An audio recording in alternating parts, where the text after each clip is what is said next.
जय चैनल में। और मैं आपको पिछले बहुत सारे वीडियो डाली हूँ और ये नेक्स्ट वीडियो डालने जा रही हूँ आगे का। संधि इसमें पढ़ेंगे। शुरू से संधि क्या है, कैसे करते हैं, किसका नाम है, ऐसे हम समझेंगे। पर आगे बढ़ने से पहले मैं आपको कहना चाहूंगी कि इस वीडियो को लाइक और सब्सक्राइब करना बिल्कुल ना भूलें, ताकि लाइक करने से हमें आपका मोटिवेशन मिलेगा और हम और भी वीडियो आगे का लाएंगे आपके लिए। तो आइए जानते हैं संधि क्या है। तो संधि एक नाम है जो व्याकरण में पढ़ा जाता है। संस्कृत व्याकरण में संधि बहुत ही इंपॉर्टेंट रोल है संधि का। तो हम सबसे शुरू से जानना चाहते हैं ताकि हम कोई भी कंफ्यूजन न रहे, एकदम शुरू से समझे तो आपको पूरी तरह से समझ में आएगा, आगे के नियम समझ में आते जाएंगे। इसीलिए मैं बिल्कुल शुरू से करना चाहती हूँ। तो संधि क्या है, आप बच्चों के मन में शुरू जो कर रहा होगा, जो नहीं जानता होगा, उसके लिए एकदम शुरू से कि संधि क्या है वो यही सोचेगा। तो उसके नियम है जैसे कि अत्यंत समीपवर्तीय दो वर्णों के मेल से किसी नियम के अंतर्गत होने वाला परिवर्तन ही संधि कहलाता है। तो किसी नियम के अंतर्गत होने वाला परिवर्तन ही संधि कहलाता है, ये जरूरी है।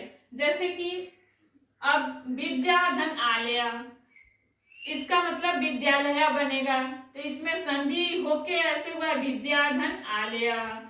तो इसमें कैसे संधि हुआ है, जैसे कि वर्ण विच्छेद तो आप पढ़े होंगे, तो उसमें आगे लिखेंगे जैसे विद्या में आ को अलग कर दिया, फिर आलया में आ को अलग कर दिया, तो ये दोनों मिलके बड़ा आ हो गया यहाँ पे, तो बना विद्यालय। तो इसी तरह से आगे का जैसे यदि धन अपि यद्यपि, कवि धन इंद्र कविंद्र। तो ये एक मैं आगे समझाऊंगी इस चीज को फिर से, लेकिन छोटा सा ये यहाँ पे बताइए आपके लिए। अब हम जानते हैं कि सामान्यतः संधि कितने प्रकार की होती है। तो कभी भी क्वेश्चन पूछता है कि संधि कितने प्रकार की होती है, तो संधि त्रिविधा अस्ति। सामान्यतः संधि त्रिविधा अस्ति। सामान्य रूप से संधि मूल रूप से 3 प्रकार की होती है। जैसे कि पहला है सर्व संधि, दूसरा है व्यंजन संधि और तीसरा है विसर्ग संधि। स्वर संधि सिर्फ आगे पढ़ेंगे। स्वर संधि को हम अच भी कहते हैं। जैसे संस्कृत में अच स्वरों को कहा जाता है और व्यंजन को हल कहा जाता है, तो इसीलिए स्वर संधि का एक दूसरा नाम अच संधि भी है। तो जानते हैं अब इस स्वर संधि के बारे में। जब पूर्व पद के अंत में स्वर और उत्तर पद के आरंभ में स्वर हो तो स्वर संधि होती है। अब आप ये समझो सबसे पहले कि पूर्व पद और उत्तर पद होता क्या है। तो जैसे यहाँ पे हिमालय एक शब्द है, तो इसको अगर हम तोड़ेंगे तो 2 पद बनेंगे, पहला पूर्व पद और दूसरा उत्तर पद।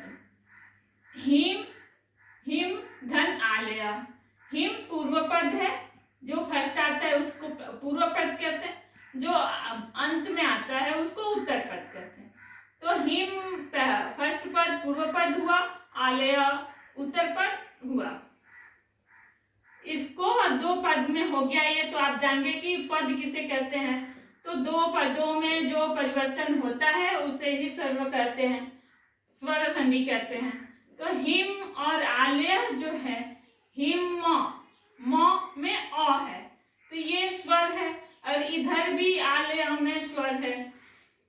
अगर यहाँ पे कोई व्यंजन रहता है, को जैसे हलंत वाला कोई भी वर्ण रहता है तो वो सिर्फ व्यंजन होता है। यहाँ हिम में हलंत नहीं है, इसका मतलब कि इसमें अ जुड़ा हुआ है। वर्ण विच्छेद में अच्छी तरह से आपको पता है कि हर व्यंजन में एक वर्ण स्वर के सहारे रहता है, तो इसीलिए इसमें हिम में अ हुआ और इधर आलय हुआ, तो हिमालय बना। तो अब हिम पूर्व पद हुआ, आलय उत्तर पद हुआ, इतना आपको समझना है इसमें। तो स्वर संधि अब होगा कि स्वर संधि के भी बहुत सारे भेद होते हैं, व्यंजन संधि के भी और विसर्ग संधि के। तो हम सबसे पहले स्वर संधि पढ़ रहे हैं, तो इसी का स्वर संधि के मुख्य मुख्य रूप से भेद 6 प्रकार के माने गए हैं। तो पहला है दीर्घ संधि, दूसरा है गुण संधि, तीसरा है वृद्धि संधि, चौथा है यण संधि और पांचवा है आयादि संधि और छठवा है पूर्व रूप संधि। ये 6 संधि स्वर संधि में आते हैं। इसी तरह से व्यंजन के भी बहुत सारे नाम हैं अलग अलग। तो ये इसमें हम आज स्वर संधि ही पढ़ेंगे और स्वर संधि में सबसे पहले आता है दीर्घ संधि, जो कि आप लोगों के सिलेबस में सबसे फर्स्ट दीर्घ संधि का ही नाम रहता है और यही पूछा जाता है कि दीर्घ संधि कैसे बनती।